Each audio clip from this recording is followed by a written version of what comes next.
This is a test of the captioning service.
Presenters, we're ready to go.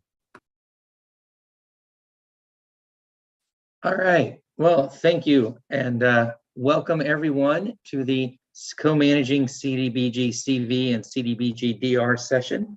And thank you especially for being willing to do this at 4 o'clock on a Friday, Easter, for those of you on Eastern time.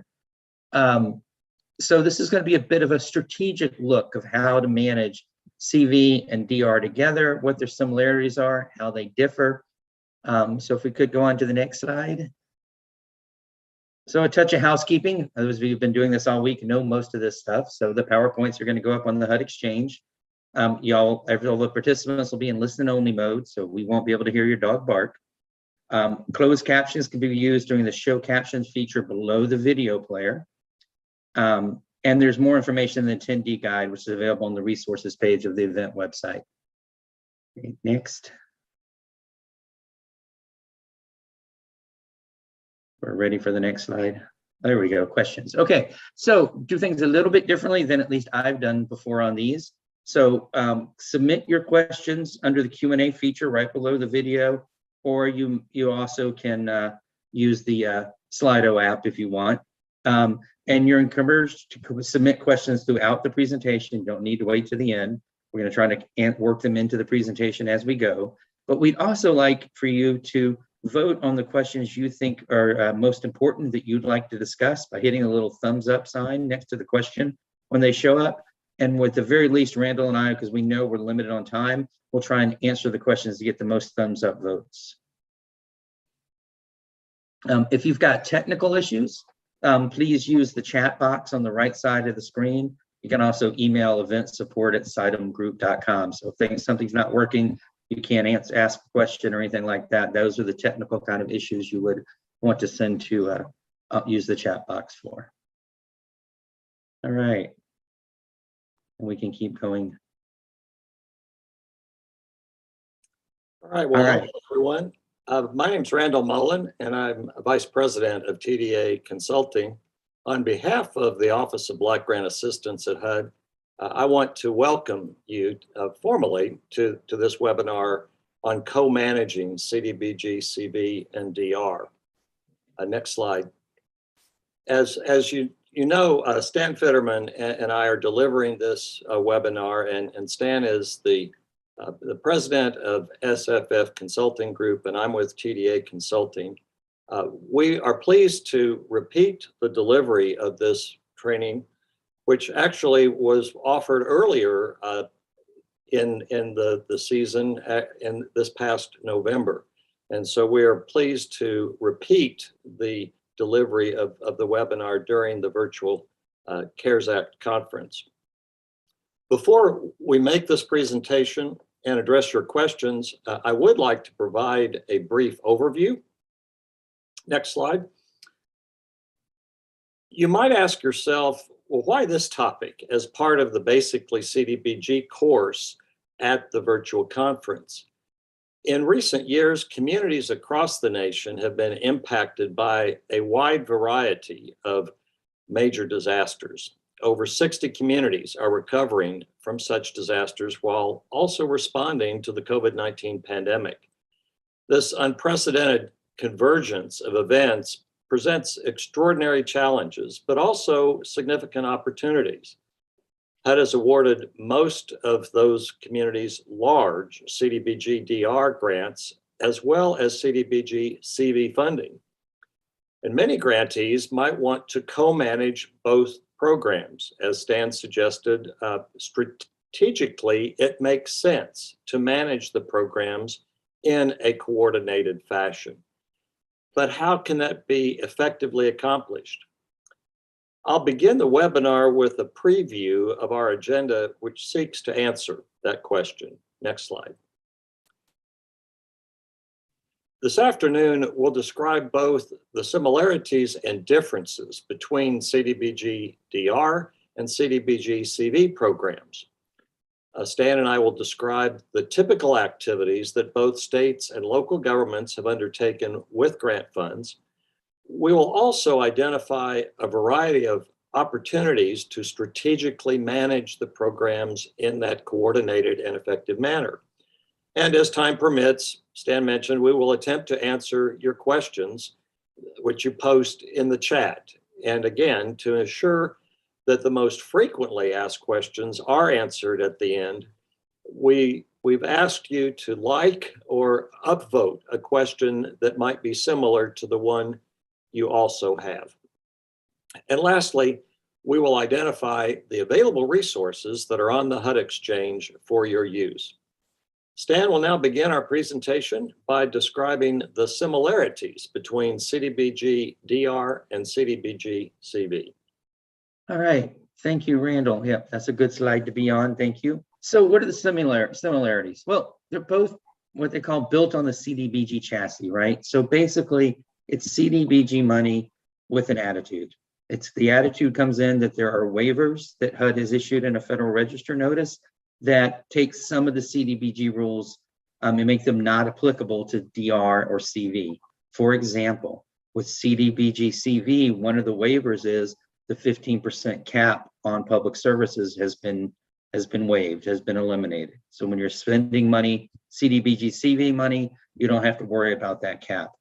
Other things, though, that are consistent with the CDBG rules and the CDBG rules have to be followed for both CDBG-CV and DR.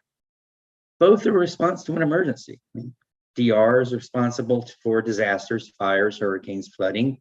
CV is a public health response to a public health emergency. Built on the CDBG chassis means national objectives must be met. So it's either got to meet a low mod housing, low mod area, low mod clientele, slum and blight. Yeah, not so much with CV perhaps, but definitely one of the national objectives for CDBG. And everyone's favorite, cross-cutting federal regulations are going to apply. So you've got environmental review if you're triggering it. You've got lead-based paint if you're triggering it. You've got Uniform Relocation Act if you're triggering it, and the Fair Housing stuff as well. Okay. Next. All right, so more similarities. So both have duplication of benefits applies. So duplication of benefits, if you missed the session this morning that Jennifer Alpha and I did at 9 a.m., it occurs when a person, household, business, government, or other entity receives assistance from multiple sources for the same purpose, for the same time frame, and the total assistance received is more than the need. So let's do a DR example. Someone's got $100,000 worth of repairs. They get $90,000 from insurance. You had told them you're going to do $20,000. That would be a duplication of benefits. You're giving them $10,000 more than they need for the repairs. Both have tieback. CDBG-DR, all activities must address an impact, direct or indirect, from the disaster and a presidentially declared disaster in the presidentially declared area. CV has to be used to prevent, prepare for, or respond to coronavirus. And as we talked about before on a slide ago, the Federal Register notices list waivers from the regular CDBG requirements. So there are things that are, like we said, the public service cap, elimination of the public service cap for CV is an example. In CDBG-DR, new constructions allowed, not allowed in plain old CDBG. All right, and now Randall, we got the similarities. Now it's Randall's turn to tell us about the differences. Okay, thanks, Stan. While both CDBG-DR and CDBG-CV must tie back to the significant events, as Stan mentioned, the requirements are slightly different. A CDBG-DR funded recovery program must respond to the types, locations of needs resulting from the disaster's direct or indirect impact, specifically the most impacted and distressed areas. And the planned response is described in a needs assessment, which quantifies the disaster's impact and estimates the cost of recovery. A grantee identifies in funding that gaps in funding that can be filled with the use of the CDBG-DR grant. Related recovery activities are then designed to meet those unmet needs based upon that assessment and public comments. A grantee publishes its action plan and ties the recovery activities to the detailed needs assessment. Next slide. No comprehensive needs assessment is required, though, for CDBG-CV. Because of the ongoing nature of the pandemic, it's not possible to fully quantify the event's direct and indirect impacts, nor estimate the total cost of recovery. The CARES Act requires that each CDBG-CV funded activity must, quote, prevent, prepare for, and respond to the coronavirus. In its action plan, a grantee simply identifies planned activities for use of grant allocations, follows an expedited public comment process, and then submits a substantial amendment to HUD. Subsequently, the grantee provides documentation which ties back to widespread impacts of the coronavirus, and as Stan explained, takes specific steps to prevent any duplication of benefits from related financial assistance. Now Stan will begin to describe the typical activities that both states and local governments have undertaken with grant funds in the two programs. All right, so let's start with DR. So eligible activities that tie back to the disaster for which the funds were appropriated. Often this includes rehab and new construction. In most federal DR, Federal Register notices, there's a waiver that permits new construction. Often communities will also do public facilities and improvements. So sometimes infrastructure was damaged. Sometimes buildings, senior centers or such were damaged by the event. So as per a regular CDBG, those are eligible. They're eligible under DR. Public services for DR is sometimes also funded. More rarely, special economic development activities, although Puerto Rico is putting or had originally put a bunch of money into economic development activities with their DR funds. Then, of course, there's also administration and planning. Okay, next. Okay, so trying to get to my notes here. Okay, so how is DR used? Well, the Federal Register notice governing DR funds generally require grantees to primarily address unmet housing needs. So that is the focus of DR typically. It may also fund, repair, or reconstruct public facilities, as we discussed, including features to increase resiliency. And that's a little bit of a difference, if I could do a quick aside, than like FEMA. FEMA wants you to build it back as it was. With DR, you can build it back in a way that increases the resiliency. So if it's in a floodplain, you could elevate it to get it out of the floodplain. A certain percentage of every grant must be expended for low-mod households or in low-mod income persons. Often that is 70%, just like the regular CDBG. In other cases, it's been a little lower, but it seems like HUD is moving toward keeping it closer to that 70%. Okay. Oh, and so, all right. So now Randall will describe how CDBG-CV funds are typically used. Okay, Stan. The CDBG-CV funds may be used for CDBG eligible activities that you have covered in the earlier parts of this virtual conference, so long as they tie back to the pandemic, again, to prevent, prepare for, and respond to COVID-19. To date, the most typical activities of those funded by CV grants include public service activities, specifically emergency payments to be covered on the next slide, economic development activities, as well as housing-related activities, public improvements and facilities, real property acquisition, and of course, general administrative and planning activities. Activities must benefit residents within the jurisdiction of the grantee.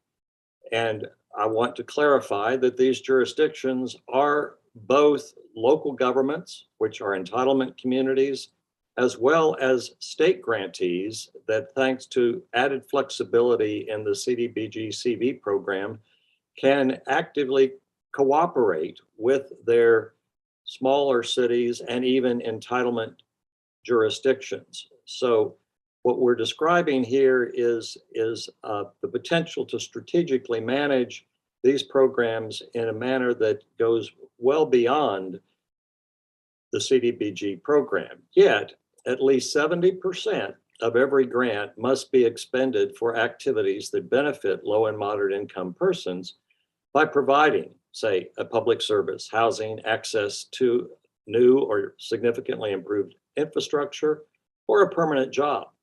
The remaining 30% may be used to eliminate slums or blighted conditions, or to address an urgent need for which the grantee certifies it has no other funding.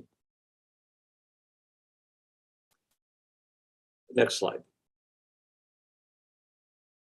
As with the CDBG-DR program, HUD has issued special guidance through a Federal Register notice. You may remember it was published in August 2020. The notice implements features on the CARES Act intended to enhance flexibility, as Stan earlier mentioned, in response to COVID-19. Certain CDBG-funded activities can be carried out with the added flexibility necessary to address the dangerous nature and extensive scope of the pandemic. Let's take a look at the alternative requirements that permit such flexibility for three types of activity: emergency grant payments, business assistance, and micro enterprises. Next slide. Under this category of public services, CDBG-CV funds can be used to make emergency payments, as many grantees have done across the nation. And some of you actually may have participated in one of the basically CDBG sessions that focused on public services and devoted attention to this particular use.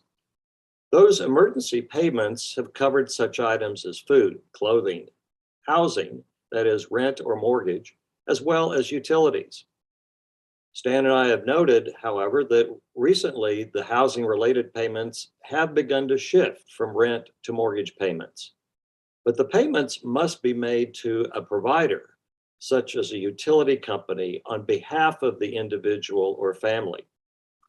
The simple table you see on this slide indicates a related alternative requirement, which permits emergency payments under CDBG-CV for up to 6 consecutive months. That is, instead of the 3 consecutive months permitted by CDBG. It's also important to note that the public services cap, as Stan earlier mentioned, which limits spending on public services to 15% of CDBG resources, is completely waived for CDBG-CV. There is no such spending limitation on public services expenditures from a CDBG-CV grant. Next slide.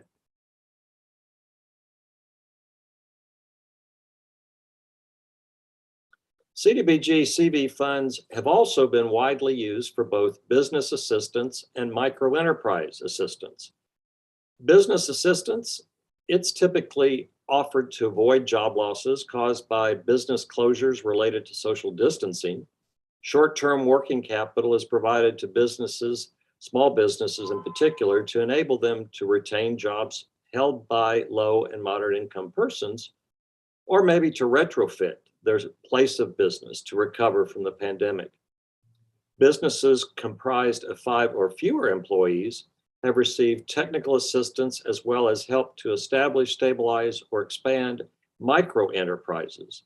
Such businesses often provide medical, food delivery, cleaning, and other services to support home health in quarantine.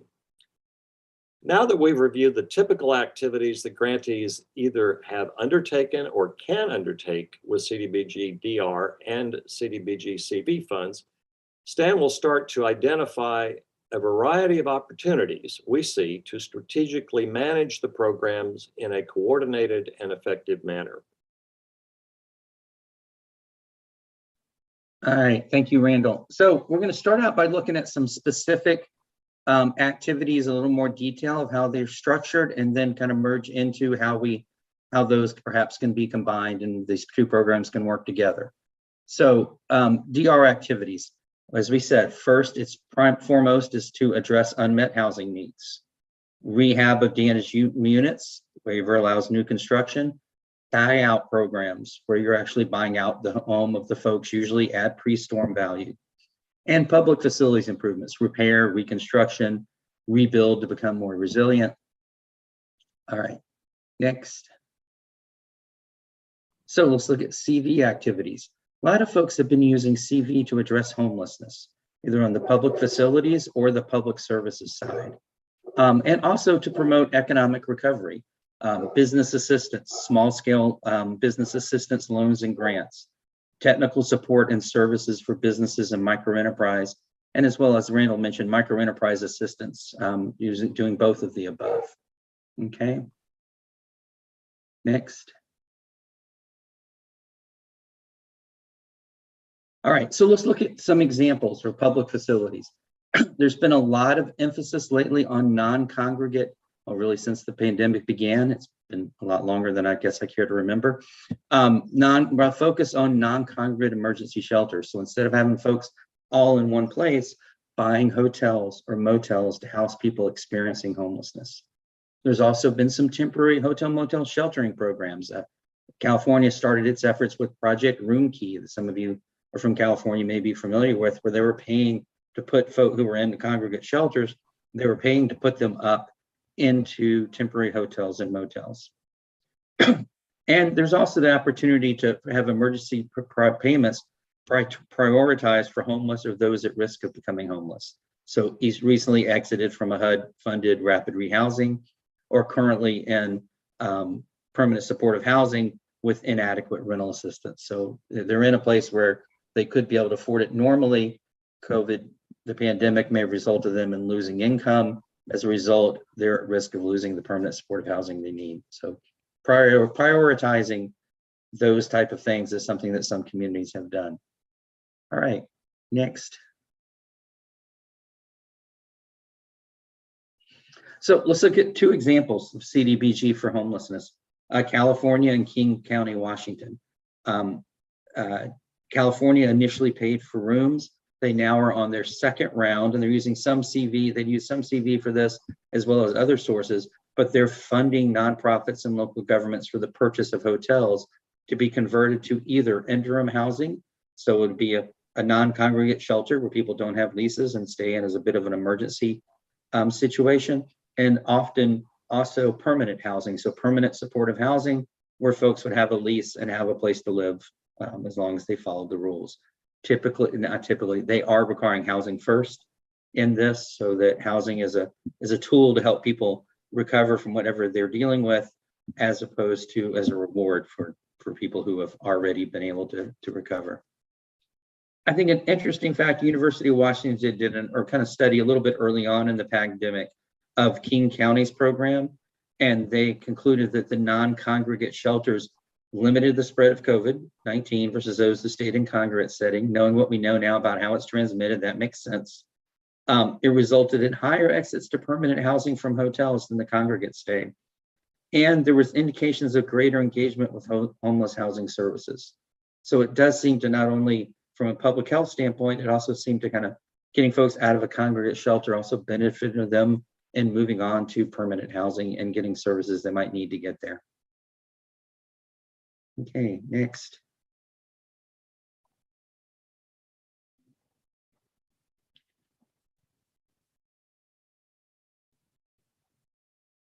Okay, so with CDBG-CV for homeless, we increased, there is no public services cap for CV.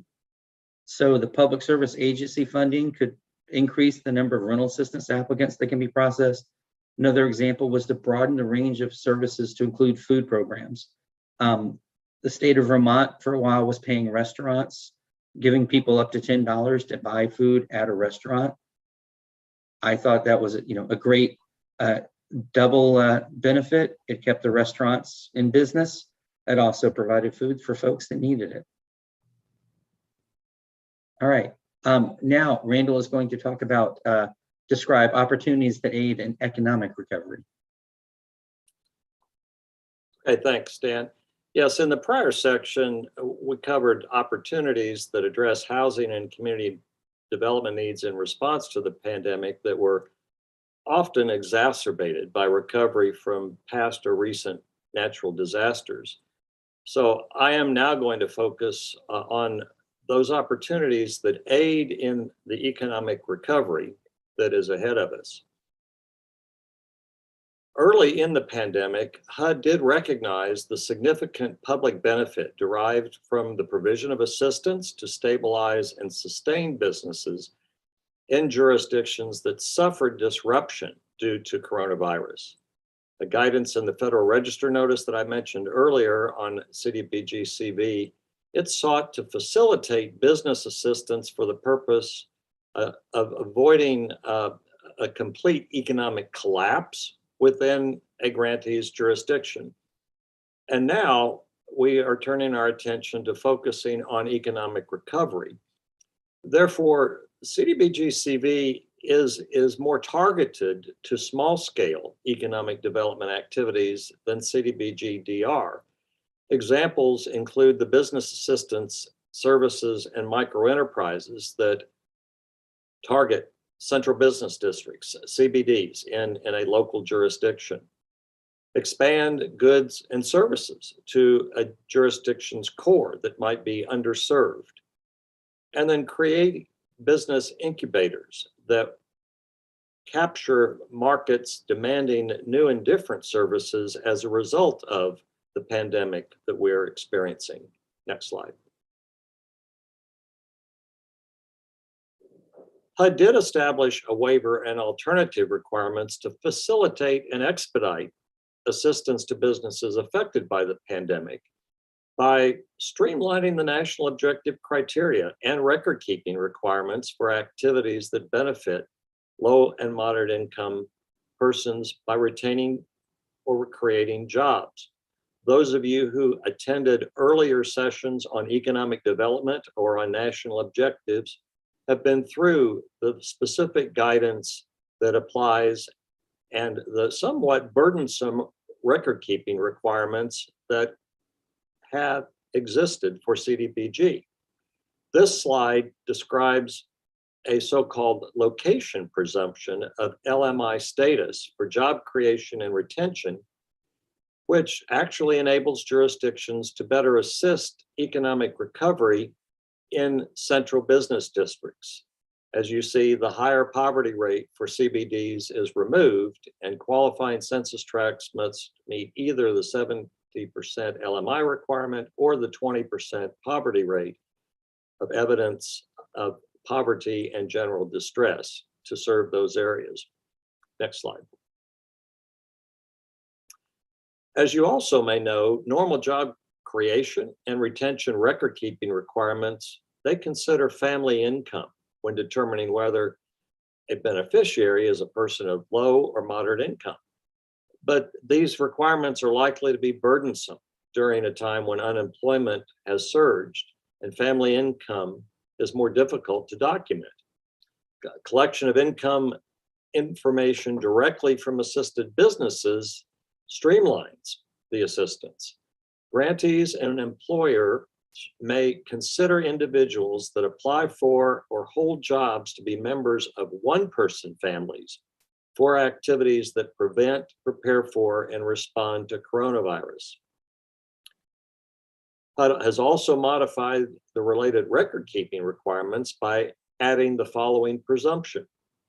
HUD will consider the person income qualified if the annual wages or salary of the job is equal to or less than the Section 8 low-income limit established by HUD for a one-person family. And the business may substitute records showing the type of job and the annual wages or salary of the job.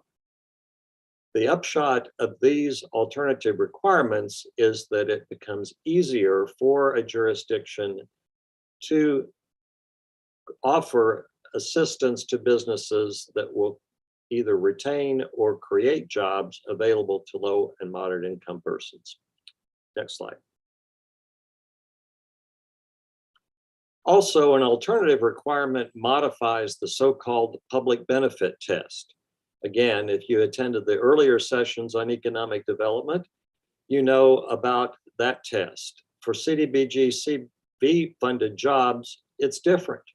Ordinarily, under CDBG, the test examines both aggregate and individual benefits. The aggregate being for the entire program of economic development, and individual benefits being those that are enjoyed by the business that receives assistance. HUD waived the aggregate benefit test entirely and raised the individual benefit test. Specifically, the cost per full-time equivalent or FTE job is a maximum of $85,000, as shown on this table. And the alternative also provides similar flexibilities for the provision of goods and services. Whatever the community development needs, a grantee can identify opportunities to separately use both CDBG and CDBG funds. Those related activities actually might complement each other or more fully address an established need. Stan will now take this approach a step further.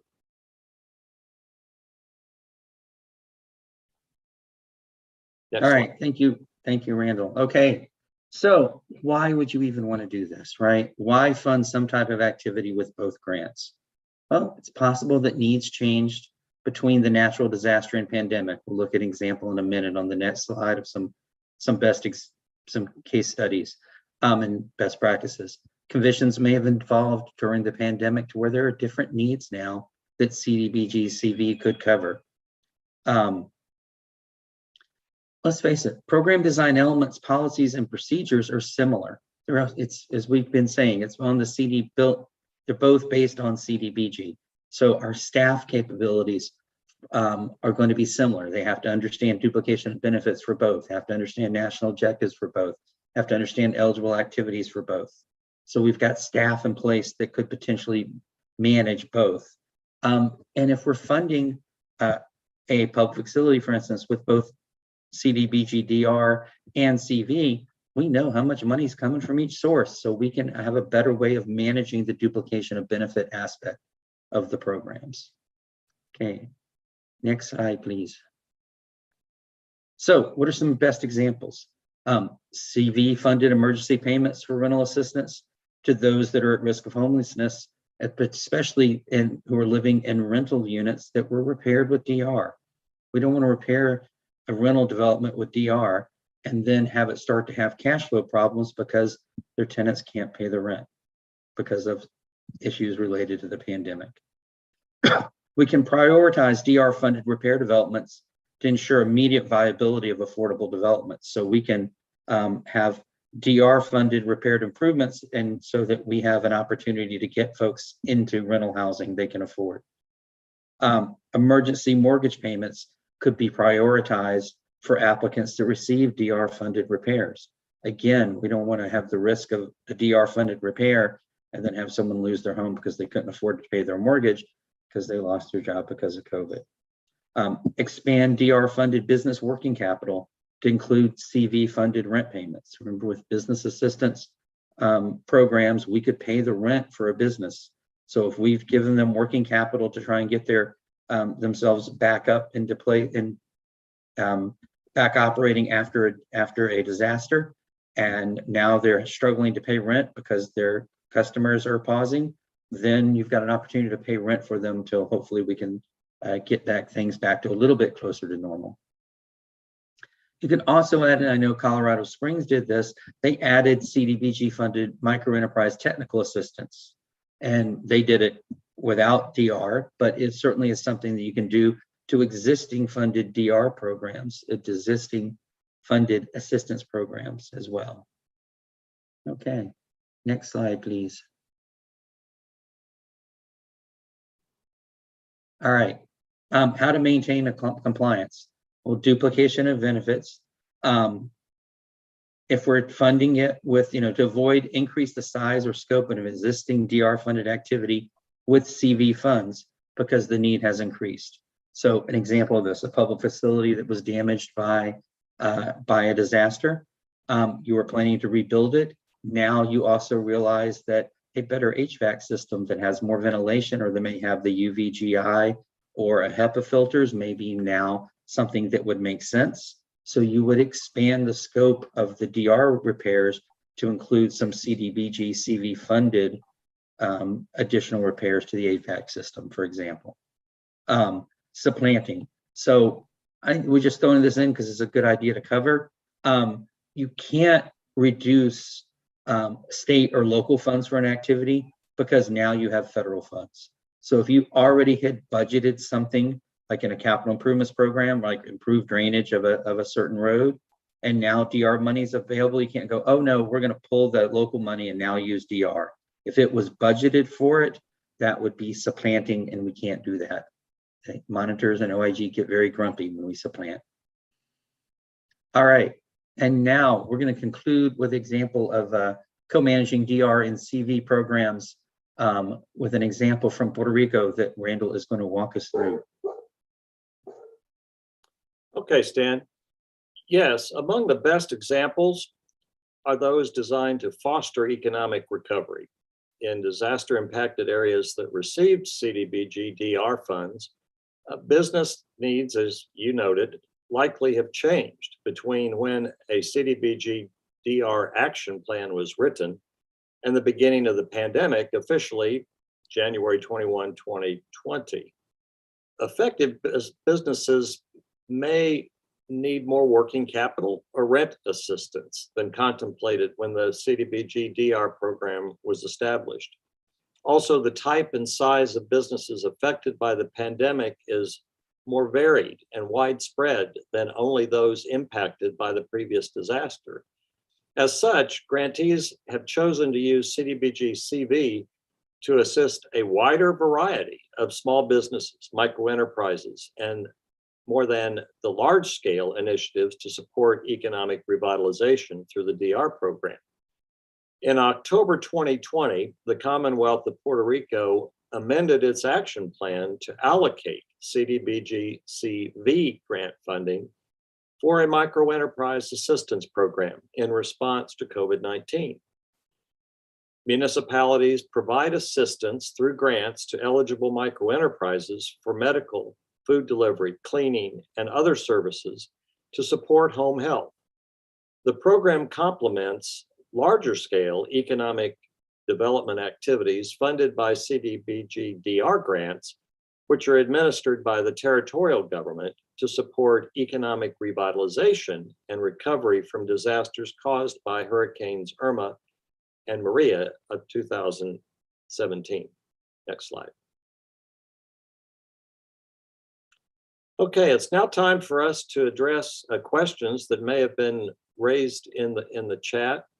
And if you haven't already, please take time to upvote on questions you'd like most to be answered by Stan and myself, and we'll be sure to get to them. We have a little over 20 minutes left. And so, do we have any? It looks like looks like the 4 o'clock on a Friday is doing us wrong. We don't have any questions. All right. Well, if there are no, I did notice one question early on, which asked whether this session is aimed particularly to entitlement communities or to state grantees. And it's actually aimed to both, because each has been actively involved in both disaster recovery and in CDBG-CV programs that respond to the pandemic. So we would hope that you will thoughtfully think about how to strategically manage the resources, especially as we pivot from the public health crisis to the economic recovery. Lastly, on this Friday afternoon, we did want to identify the available resources on the HUD Exchange. Stan, what are the resources that we want to list on the next slide? I'm so glad you asked. So quick guides, co-managing disaster recovery and CARES Act program. Randall and I wrote it, so it is one of the best quick guides you'll ever come across. But in all seriousness, another one that I think has been extremely useful is the PPR tieback, the for COVID for CV, the tieback flexibilities, and that really provided some clear direction on things that are available for ways to do tieback flexibility. For instance, it clarified that you can do owner-occupied rehab or rental rehab with and what the conditions are, whether it's fixing things that lead to a worse outcome from COVID, such as mold, lead-based paint. You could fix HVAC systems so they're better, have better ventilation, or UVGI, as we discussed. Duplication of benefits. That's super important for DR and is really an issue for DR because often with CDBG-DR, folks had insurance and FEMA access to FEMA funds as well. It's important in CV where some of the issues are coming up where two organizations, two grantees with covering the same geographic area are both implementing the same program, such as a county or a state emergency rental assistance program, while the city is also implementing one as well. So again, that's also a good quick guide for CDBG-CV. There's also a bunch of webinars out there, one on economic development strategies that's very good, subrecipient management, especially if you're new to the program. I think the subrecipient management one really walks you through, give guys very good guidance on some of the things you need to pay attention to when you're dealing with subrecipients. And I think last, there is the opportunity for CDBG-DR and CV on-call technical assistance. You request through the HUD Exchange. And while not on here, I wanted to add that there is also the Ask a Question desk that many of us, Randall and I, and Rob, who just joined us, are all on answering questions. So you can get your question answered within a couple of days is the goal. And that also is a good resource. And here's the links for some of the resources. And if you go to HUD Exchange and search for CDBG-CV, you will also find these things as well. But these will be posted when the PowerPoint is posted. Stan, before we close the webinar, I would like to note that we have received a few questions, and perhaps we can take time to answer these three questions. The first is fairly specific, and it is, how is emergency payments related to food and clothing for CDBG? The public services category of eligible activities does permit emergency payments for more than rental assistance or for mortgage assistance. It does permit the purchase of food or clothing for people who are facing emergency circumstances. And it is on that basis that, for example, food banks are frequently operated as a place to distribute food, but it is possible to also directly provide through an intermediary, such as a food bank, food or clothing to those who are urgently in need of such commodities.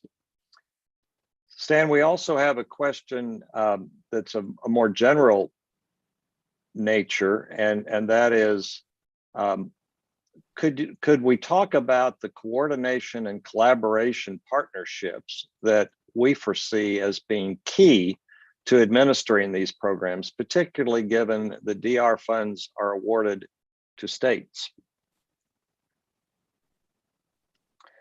And it occurs to me that while it is true that most DR funds are awarded to states, there are some exceptions to that rule.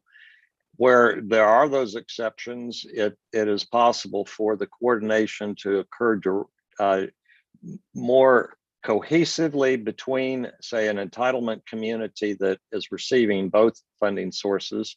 But it's also important to recognize that the added flexibility of the state CDBG-CV program is that states can directly administer. They can also enter into memoranda of agreements with jurisdictions that are actually entitlement communities, and use that vehicle as a basis for coordinating both the response to the pandemic with their CV funds, as well as a CDBG DR recovery program from a disaster of some kind.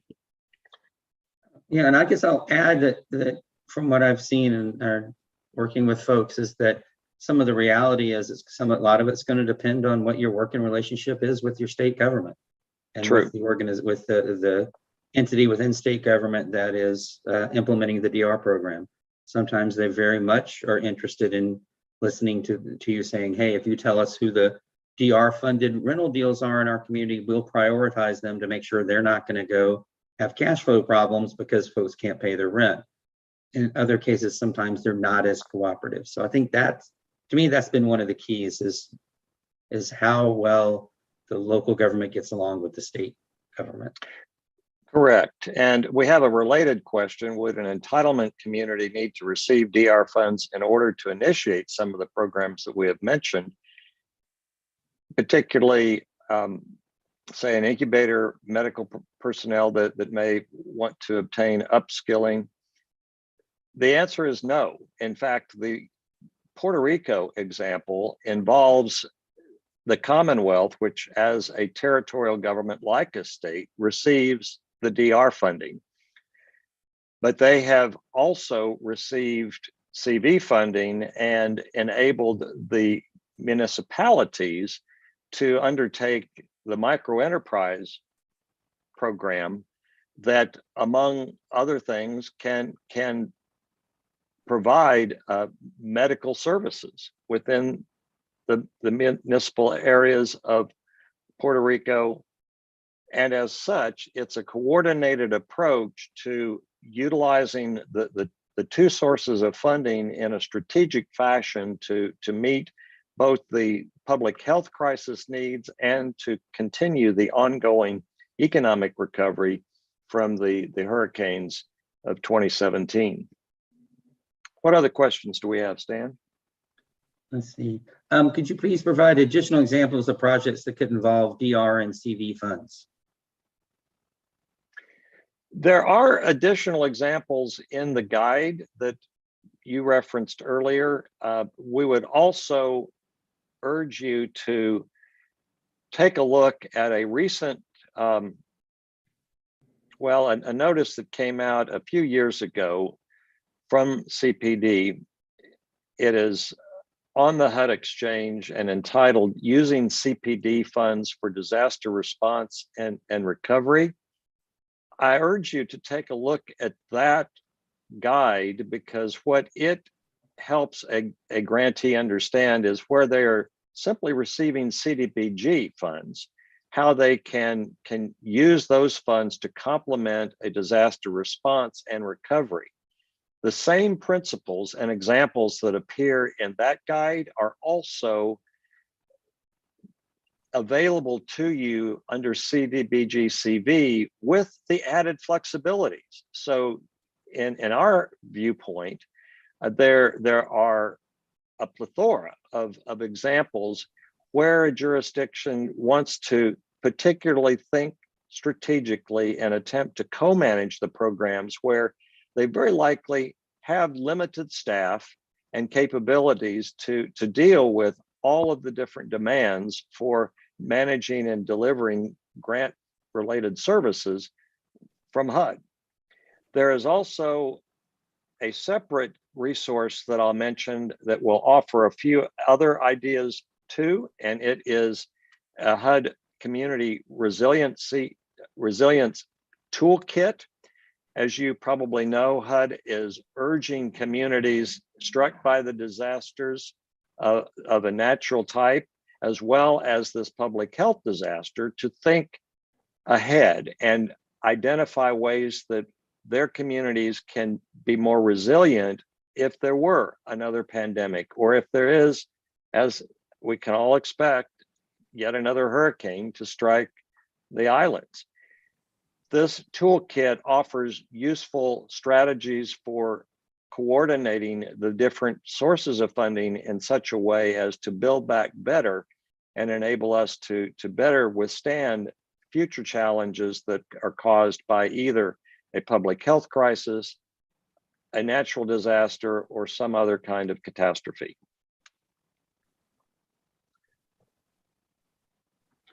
All right. Are there any other questions, Stan? I don't see any. Looking at the Slido to see if there's any I missed. Okay, well, given that we are within 10 minutes of the end of this time block and it is Friday afternoon, I'll just conclude by— We got one more. If we do? Okay, what is it? Yeah, sorry everybody for that little tease of getting out early.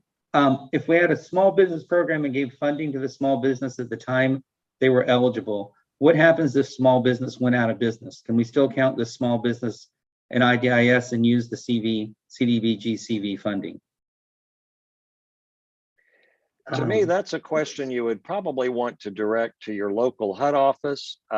There is a recognition that small business assistance is a risky endeavor, and that grants or loans provided to businesses may not be used as intended. If there was an expectation to repay that assistance, there are frequently defaults. And if your programs, policies, and procedures has called for you as the grantee to attempt to collect on that assistance, and you have made those good faith efforts, and it is still necessary to write off that assistance, you will be allowed to do so. It's a matter of exercising the prudence that's required for an economic development program such as small business assistance, and certainly an observation made by your local field office that you have made good faith efforts to properly administer the program and follow your policies and procedures, and where possible, collect grant funds that have not been used as intended. Do you want to add anything to that? Only that there is an FAQ where HUD does address this and note that if you underwrote the loan, you did what you, as Randall said, you did what you could to make sure they were going to be able to stay in business, and they still went under and weren't able to maintain the job or create the job, that there is the opportunity for the field office to be able to work with you. You show them that what you did, your good faith effort to do due diligence to make sure they were going to stay in business, and they have the ability to, for lack of a better word, to forgive the amount so that it does not have to get repaid. They've got some other language they use in the FAQ, but they have documented that for us. Okay, are there any other trailing questions, Stan? I'm not seeing any. We should wrap it up before anybody else jumps in, so we can at least give them 5 minutes. Okay. Well, on behalf of the Office of Block Grant Assistance at HUD, I would also like to thank everyone for their attendance today. We do urge you to check out the resources that are listed on this slide, which Stan went over. You also want to visit the conference website and look at the resources webpage, where there are the 2 resources that I'd mentioned, together with the quick guide that Stan referenced, along with other resources. We would urge you to look through the HUD Exchange for those specific questions that you might have. If there are questions, for example, around job training or retrofitting businesses, you will find that a lot of specific guidance is actually will appear in the frequently asked questions, the FAQs around CDBG-CV. So we urge you to look at those available resources and view this Virtual CARES Act conference as really a jumping off place where you can learn more and arrive at better strategies to manage your programs, and even consider the possibility of co-managing CDBG-CV and DR. So with that, we will say we hope you have a nice weekend, and goodbye. And thanks for joining us on a Friday at 4. Indeed. Thank you, presenters. We will be ending this session on the live stream, and we will restart the live stream at 5:00 p.m. Eastern for the closing session monitoring. Thank you all very much.